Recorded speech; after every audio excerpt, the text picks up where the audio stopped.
이러므로 너희가 이것을 알고 이미 있는 진리에 섰으나 내가 항상 너희로 생각하려 하노라. 내가 이 장막에 있을 동안에 너희를 일깨워 생각하게 함이 옳은 줄로 여기노니 이는 우리 주 예수 그리스도께서 내게 지시하신 것 같이 나도 이 장막을 벗어날 것이 임박한 줄 알미라.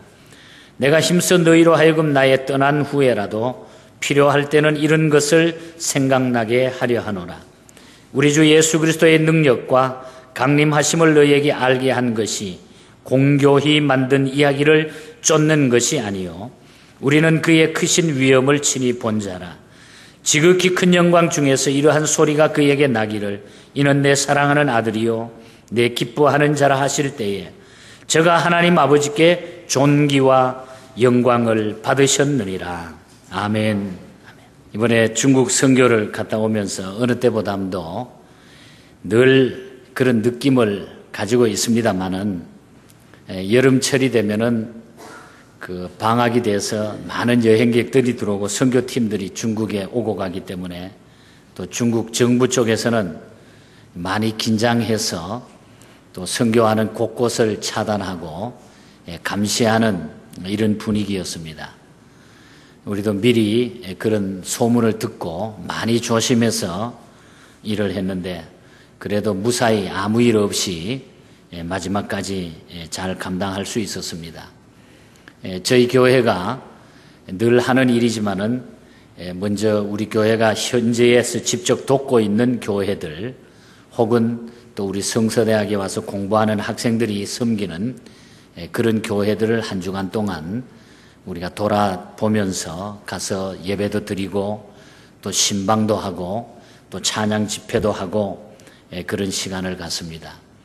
우리가 이번에 돌았던 교회들이 대양차, 또 대평, 화전자, 광양, 시가점, 통화, 주갑춘, 강가점, 요양, 열방 선교교회 그리고 천재교회 등 한 10여 개의 교회를 우리가 돌아볼 기회를 가졌고 그 후에 한 주간은 우리가 성서대학을 하면서 또 그리고 마지막 날은 제11회 졸업식을 가졌던 그런 일들이 있었습니다.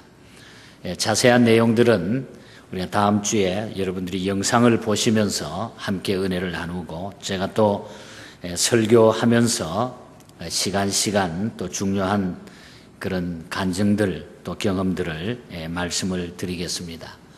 어떻든 여름에 하나님께서 큰 은혜를 주셨던 것 같습니다. 저는 개인적으로 사실 여름에 가는 것보다 겨울이 저한테는 체질적으로 더 맞는 것 같아요. 추위가 오히려 더 좋다 그렇게 생각을 하는데 여름에는 중국에 어떤 위생시설이 잘 되어 있지 않아서 음식이라든지 이런 부분들 보관이 잘 안 되니까 뭐 가는 데마다 식당 같은 데 사 먹으면은 그냥 이렇게 보면은 뭐 이렇게 냄새가 나요. 씌어 있는 게 보이는데도 그걸 그냥 섞어서 주면은 먹어야 되니까. 그러다 보니까 이제 배탈이 나고. 근데 이번에 우리 선교 대원들도 처음에 한 사람씩 돌아가면서 막 탈나기 시작하는데 거의 다 한 번씩 그런 경험을 하게 되었습니다. 그런 것도 우리 또 선교지역에서 하나의 경험하면서 조그만 일이지만은 또 하나님의 은혜를 느낄 수 있었습니다. 어떻든 이런저런 일들을 통해서 주시는 하나님의 은혜가 제 개인에게도 매우 컸던 것을 고백하면서 다시 한번 여러분들에게 함께 감사함을 드립니다. 오늘 선교 다녀와서 제가 꼭 드리고 싶었던 얘기인데 두 가지를 이야기하고 싶습니다. 우리가 생각을 하는 사람들로 살아야 되는데 오늘 베드로후서 1장에 나오는 그 베드로 사도가 마지막 말세지마를 오늘과 같은 마지막 시대를 살아가는 우리 성도들에게 권면해주는 이 두 가지의 사건들 이걸 한번 생각하면서 말씀을 나누기를 원합니다. 파스칼은 이런 이야기를 했습니다. 인간은 생각하기 위해서 태어났다. 그리고 베르너라고 하는 사람은 생각하는 것은 곧 사는 것이다. 그런 말을 했습니다. 데카르트 같은 철학자는 나는 생각한다, 고로 나는 존재한다. 사람이 산다고 하는 것은 바로 생각한다고 하는 것에 있다. 이게 바로 존재하는 가치가 있는 사람이다. 그런 얘기입니다. 인간이 동물과 다른 점은 여러 가지 있습니다만은 그 중에 생각하는 능력을 빼놓을 수가 없습니다.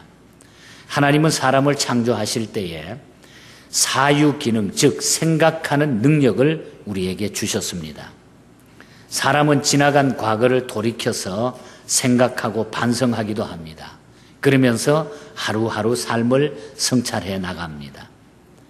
그리고 미래를 생각하고 영원을 생각합니다.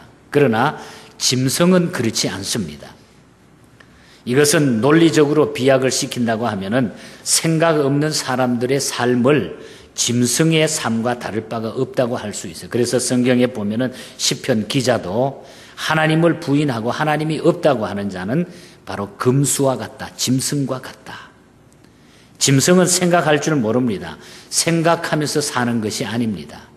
생각이 없는 사람은 어쩌면은 짐승과 같다. 그렇게 봐도 된다는 얘기입니다.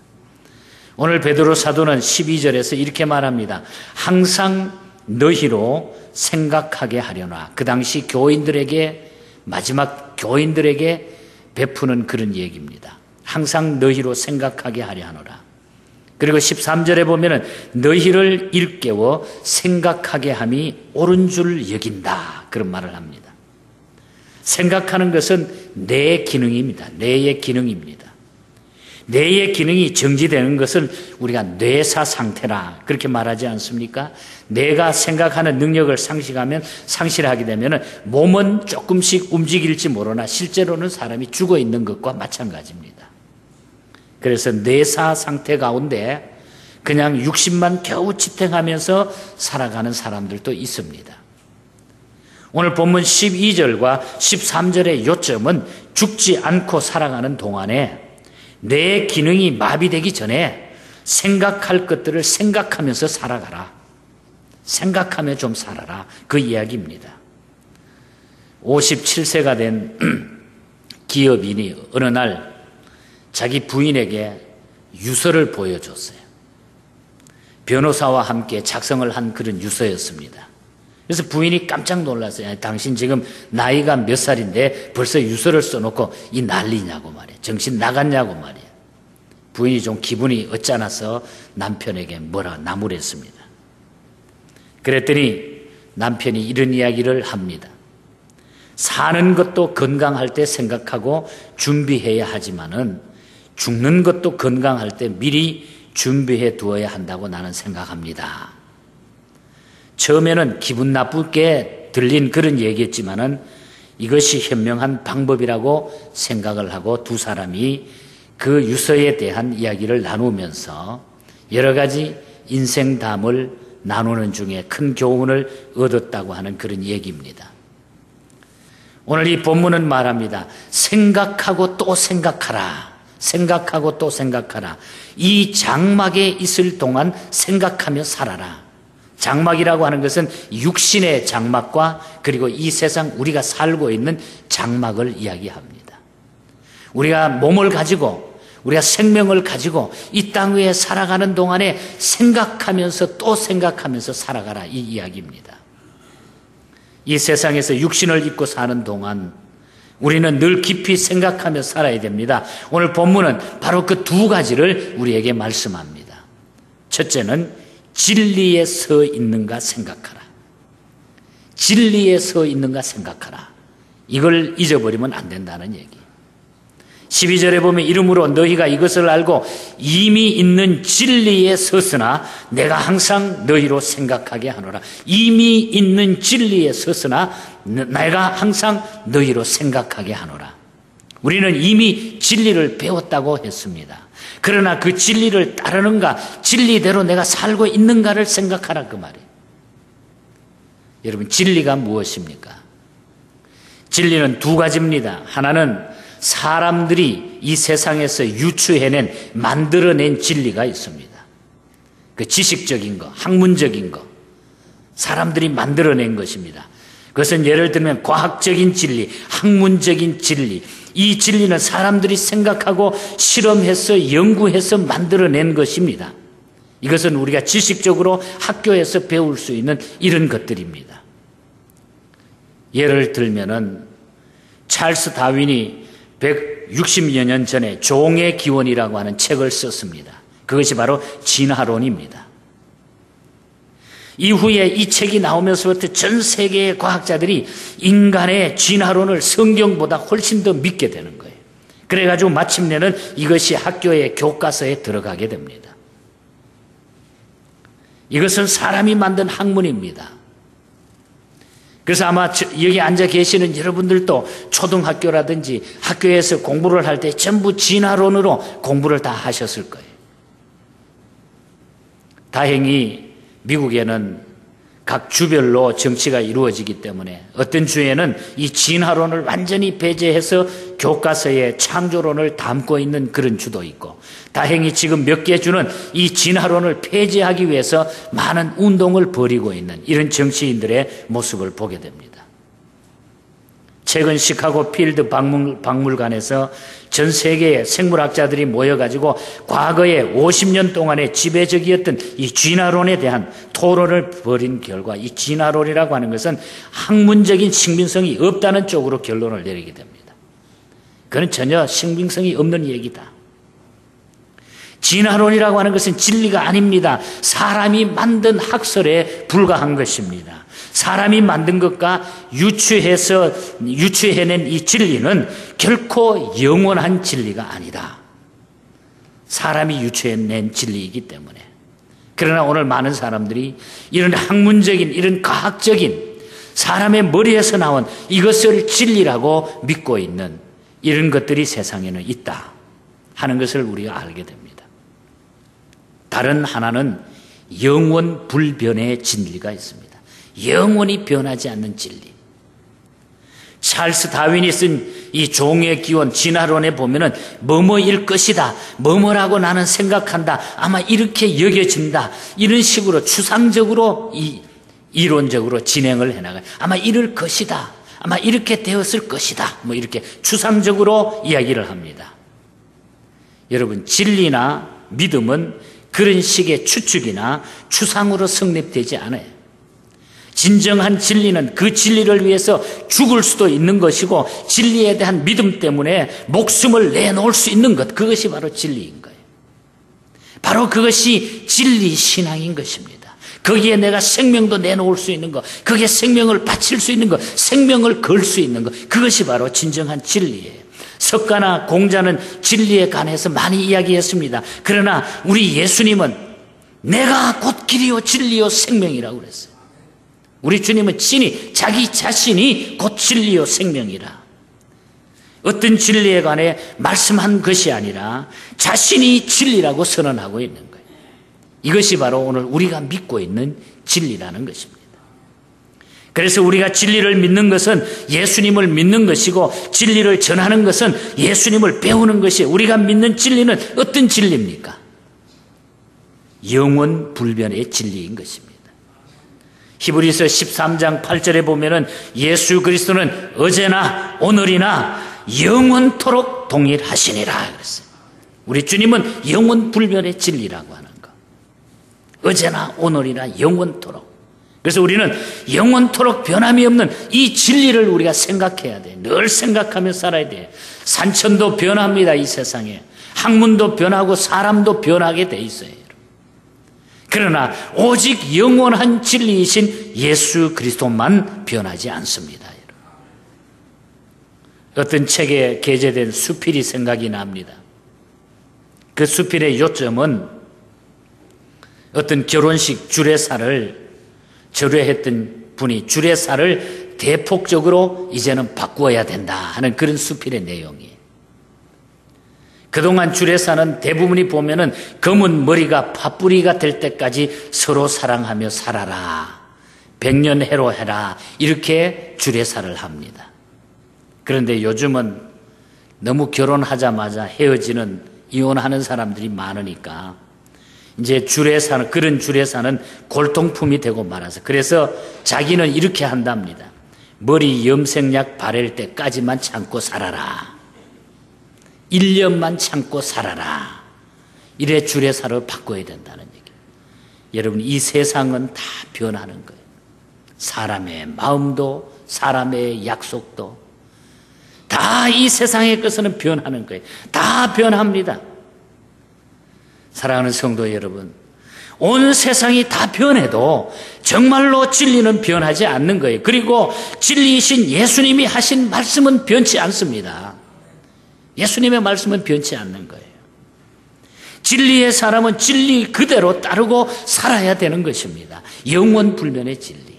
우리가 이것을 생각하며 사는 거예요. 이것이 필요하다고 합니다. 그리고 이 진리는, 영원불변의 진리는 우리를 자유케 해주신다. 모든 것에서 자유함은 진정한 진리에서 주신다는 얘기예요. 예수님은 우리에게 진정한 자유를 주신다고 했어요. 요한복음 8장 32절에 보면 진리를 알지니 진리가 너희를 자유케 하리라 그랬어요. 자유케 하리라. 진리인 예수님은 우리 죄를 사하시고 죄와 사망 속에서 우리를 풀어주셨습니다. 우리의 얽매여져 있는 것, 우리의 모든 고통스러운 것, 우리가 그것 때문에 나가지 못하는 그 문제를 우리 예수님께서는 자유하게 해주셨어요. 예수님이 결박을 푸시고 모든 결박을 풀어주시고 우리를 자유롭게 해주셨습니다. 잠언 16장 6절에 보면은 인자와 진리로 인하여 죄악이 속하게 되고 여호와를 경외함으로 인하여 악에서 떠나게 되느니라. 그 악한 것, 그 죄악된 것, 그 나쁜 것, 그 모든 막혔던 담들, 우리가 여호와 하나님을 섬김으로 말미암아 예수 그리스도를 영접함으로 말미암아 모든 것이 다 통하고 그 자유함을 우리가 얻게 되었다. 그래서 진정한 자유는 그리스도 안에 있는 것입니다. 예수 믿을 때에 그래서 우리에게는 평화와 자유와 그 놀라운 기쁨이 넘치게 되는 것입니다. 예수님과 진리는 하나입니다. 예수님 따로 있고 진리 따로 나누면 안 돼요. 이단들 가운데 보면 예수 따로 있고 진리 따로 나누어서 이야기해요. 진리는 자기가 전하는 말씀이라고 이렇게 말해요. 이단들은 그렇게 해석을 합니다. 그래서 이단이 되는 것입니다, 여러분. 우리는 진리이신 예수님 때문에 결박을 풀고 자유의 사람들이 되었다고 하는 것. 여러분 그렇게 믿으십니까, 여러분? 예수 결박 푸셨도다. 복음성가에도 예수 결박 푸셨도다. 모든 영광 하나님께, 모든 영광 하나님께, 모든 영광 하나님께. 나는 자유해, 자유해. 진리가 너희를 자유케 하리라. 그리고 진리는 우리를 인도해 주시는 거예요. 좋은 길로 영원한 천국으로 우리를 인도합니다. 이사야 43장 3절에 보면은 주의 빛과 주의 진리를 보내어서 나를 인도하사 주의 성산과 장막에 이르게 한다. 그렇게 얘기했습니다. 유대인들이 말하는 성산과 장막은 예루살렘 성전을 의미했습니다. 그러나 오늘 우리의 성산과 장막은 영원한 천국을 의미하는 거예요. 바로 주님의 진리는, 예수 그리스도는 우리를 영원한 천국으로 인도하신다고 하는 것입니다. 그러니까 예수 믿으면 영원히 산다고 하는 것이 증명이 되어 있는 거예요. 진리이신 주님은 우리를 지키시고 보호하시고 인도해 주십니다. 그래서 영원한 나라에 이를 때까지 우리를 인도해 주시는 줄 믿습니다, 여러분. 그래서 이사야서 43장에 보면 내가 너와 함께 하리라. 내가 너를 도우리라. 내가 너를 존귀히 여기리라 그랬어요. 주님이 우리를 도와주시고 우리와 함께 하시고 우리를 존귀하게 여겨주신다. 이사야서 44장 2절에 보면 두려워 말라 그랬습니다. 또 마태복음 28장 20절에는 세상 끝날까지 내가 너와 함께 하리라. 이 진리가 우리를 인도해 주시고 함께 해 주시고 우리의 모든 역사를 감당하게 해 주신다. 그래서 우리는 예수 그리스도를 영접함으로 우리의 모든 것들, 모든 고통, 모든 죄악, 세상의 모든 것을 우리는 기쁨으로 우리는 이길 수가 있다고 하는 얘기예요. 이번에 중국 가서 저희가 방문했던 두 번째 교회가 태평교회라고 하는 교회입니다. 북한과 마주 보면서 그 지안이라고 하는 도시가 있는데 거기에서 한참 차를 타고 더 들어가면 아주 골짜기입니다. 정말 산골짜기예요. 거기에 태평교회라고 한 교인들이 한 10여 명 정도밖에 모이질 않아요. 김성녀 권사님이 우리 성서대학에 공부하고 있기 때문에 60이 넘은 권사님인데 얼마나 열정을 가지고 열심히 공부하는지. 그 교회를 우리가 이번에 방문하게 됐습니다. 그 교회에 가면은 28년 전에 앞을 보지 못하는 실명이 된 여자 집사님 한 분이 계세요. 28년 전에 눈이 멀어버렸어요. 그래가지고 죽으려고 약도 먹어보고 남편은 배신해가지고 다 떠나버리고 혼자 삽니다. 뭐 몸부림을 치면서, 그러니까 생명이 죽게 달려있기 때문에 죽는 것도 마음대로 안 되죠. 예수 믿기 전의 일입니다. 별별 짓을 다 해봤습니다, 이분이. 그런데 이분이 예수 그리스도를 영접하게 됩니다. 주님을 영접하고 예수를 믿고 나니까 견딜 수 없는 기쁨이 온 거예요. 저는 그분을 바라보면서 언뜻 생각나는 것이, 야, 오늘 제2의 이분이 바로 크로스비다. 이 시대의 크로스비다. 크로스비가 어린 시절에 실명이 돼가지고 마지막에는 예수 그리스도를 영접하고 6,000편의 찬송가를 지었잖아요. 오늘 이 시대의 크로스비다. 그 이분을 만났는데 얼굴이 그냥 환해. 이제 여러분들이 그 동영상을 보시면 알겠지만, 저하고 같이 앉아있는데 뭐 얼굴이 그냥 한시도 찡그리는 게 없어요. 너무너무 좋다는 거예요. 이 눈으로 세상 안 봐도 하나님의 세계를 보고 사니까 자기에게는 너무너무 기쁨이라는 거예요. 그래서 6년 전에 이분이 자기 집을 바쳐가지고 자기 집이 교회가 된 거예요. 그래서 6년 전에 태평교회가 거기 세워져가지고 김성여 권사님이 20여리 떨어진 곳에서 그냥 걸어오고 가면서 그 교회를 섬기면서 목회하고 있는 거예요. 누가 그 사람의 실망된, 앞을 보지 못하는 그 불행한 그 모습 속에 누가 그 길을 인도해 줄 수 있습니까? 오늘 이 시대에 예수 그리스도가 그를 인도했습니다. 사랑하는 성도 여러분, 우리가 두 눈을 가지고 환히 세상 다 바라보고 있지만은 그 눈으로 우리는 무엇을 바라보고 어떻게 하고 우리가 살아갑니까? 저는 너무너무 거기에서 은혜를 체험했어요. 우리 모든 선교대원들이, 모든 분들이 그곳에 방문한 사람들이 그 다음날 참 우리가 너무 부끄럽구나 회개했습니다. 우리가 너무 부끄럽구나. 여러분, 우리 주님은 우리의 모든 삶을 인도해 주시는 분입니다. 이 진리를 기억해야 됩니다. 진리이신 예수님과 함께 진리이신 예수님을 위하여 진리이신 예수님 때문에 살고 우리는 행복해야 돼요. 이 진리를 생각하라. 이 진리를 생각하라.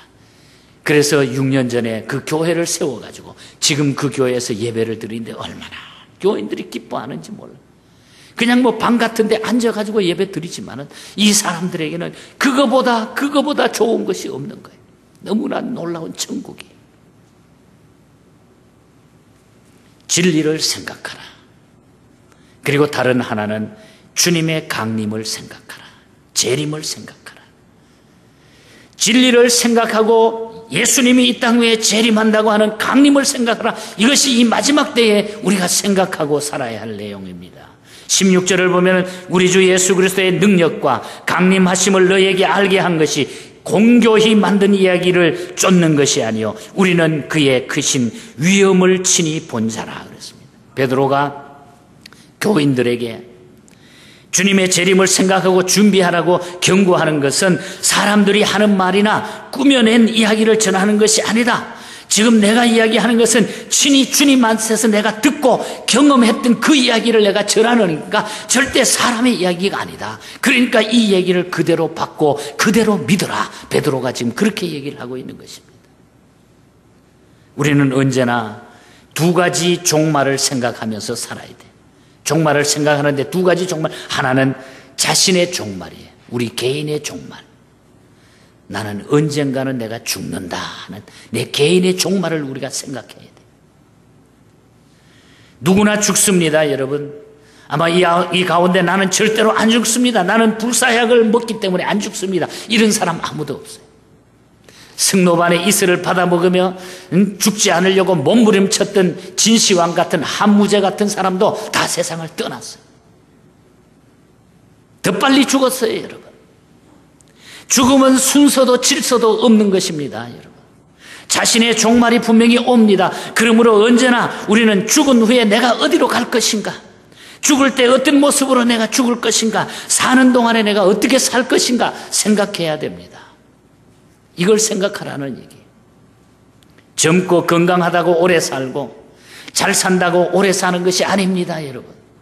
생명은 하나님의 소유입니다. 하나님의 주권입니다. 하나님의 손에 달려있는 것입니다. 오래 사느냐보다는 어떻게 사느냐가 중요한 것입니다.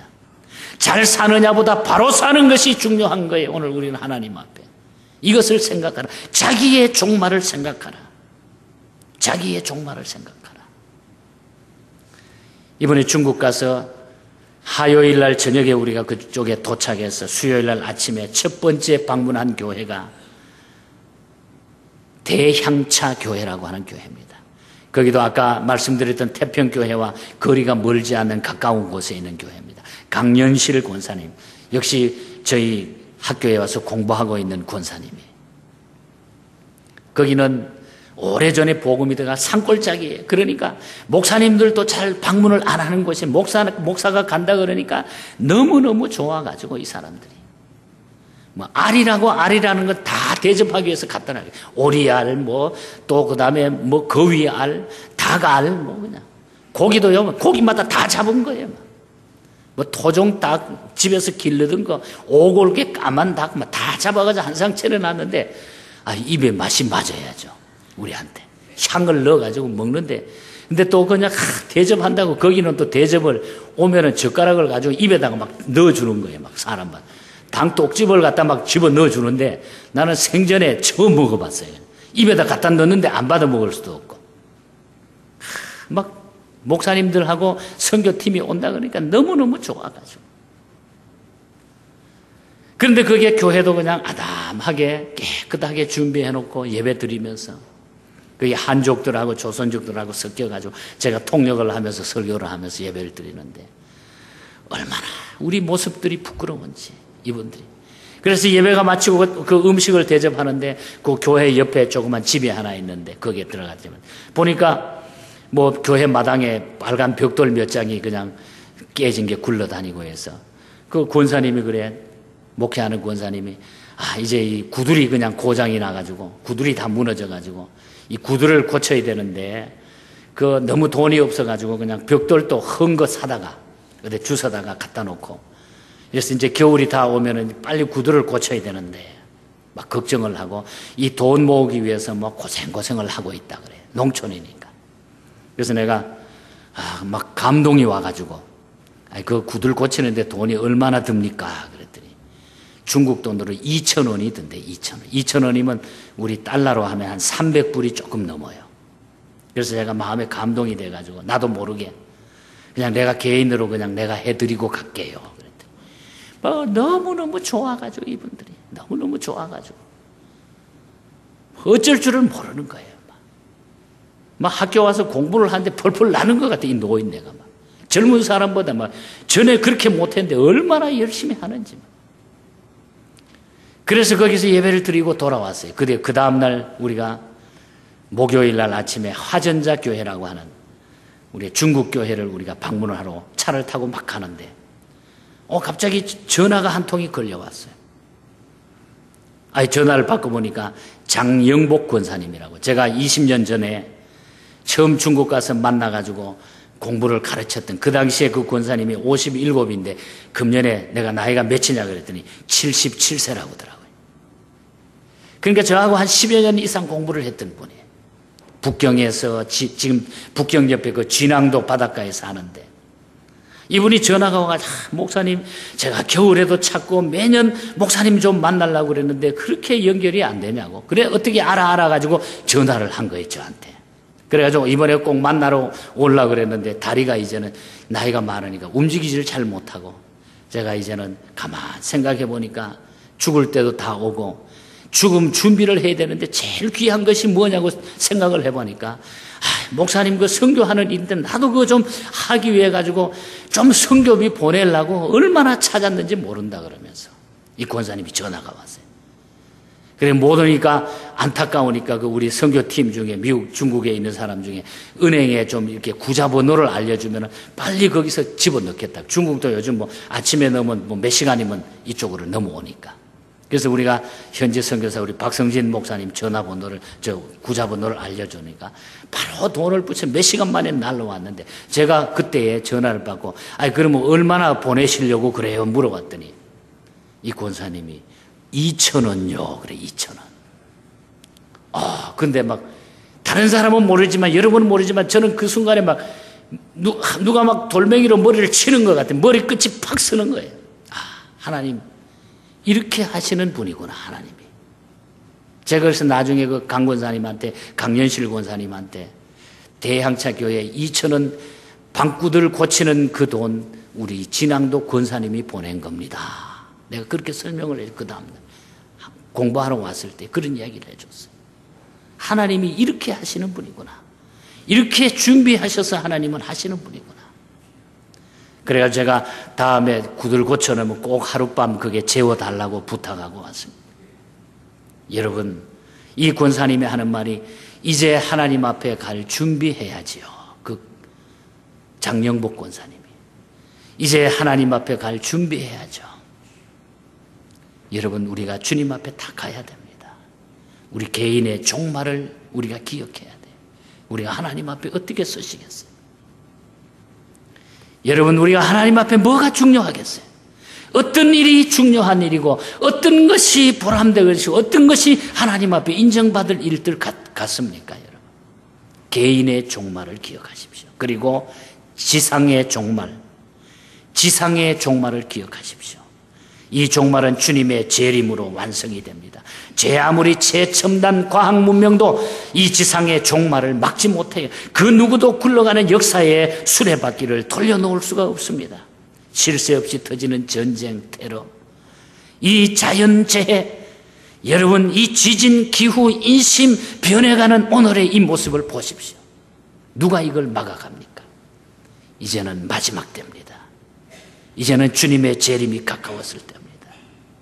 베드로 사도는 이것을 위해서 이 베드로 전후서를 기록하고 있습니다. 개인의 종말과 이 지상의 종말을 위해서 이것을 기록하고 있습니다.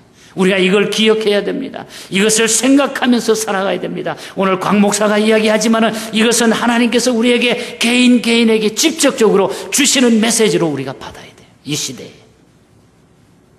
이 목소리를 우리는 들어야 됩니다. 주님은 반드시 오십니다. 깨어서 준비하십시오. 열심히 일하고 여러분 열심히 돈 벌고 회사 키우고 사업 키우고 집 짓고 결혼하고 자식을 키우십시오. 그러나 언젠가는 종말이 온다는 믿음을 가지십시오. 그리하여 주님을 위하여 주님 안에서 일하는 여러분들이 되시기를 바랍니다. 주님 안에서 주님과 함께 일하며 사십시다. 생각하는 사람들이 되십시다. 진리를 생각하고 종말을 생각하며 살아가십시다. 생각하는 사람들에게는 언제나 소망이 있습니다. 언제나 소망이 있어요. 우리 한국초대교회 훌륭한 부흥 강사였던 이성봉 목사님은 그런 이야기를 합니다. 교회를 가리켜서 천당 지점이라 그런 얘기를 했어요. 천당 지점이라고 하면은 교회 속에 하나님 나라다운 모습이 있어야 되고 교인들도 그런 모습으로 살아야 된다고 하는 교훈입니다. 그러기 위해서 교회나 교인은 날마다 성화되어 가야 돼요. 우리가 하나님 앞에 똑같은 생활이 아니라 우리는 주님을 생각하며 진리를 생각하며 이 교회를 통해서 천당 지점인 이 교회를 통해서 우리의 모습이 성화되어 가고 이 마지막 때에 주님을 바라보는 아름다운 그 신앙의 모습으로 저와 여러분들이 승리할 수 있기를, 이 믿음으로 끝까지 주님 앞에 설 수 있는 승리자로 설 수 있는 우리 모두가 될 수 있기를 주님 이름으로 간절히 축복합니다.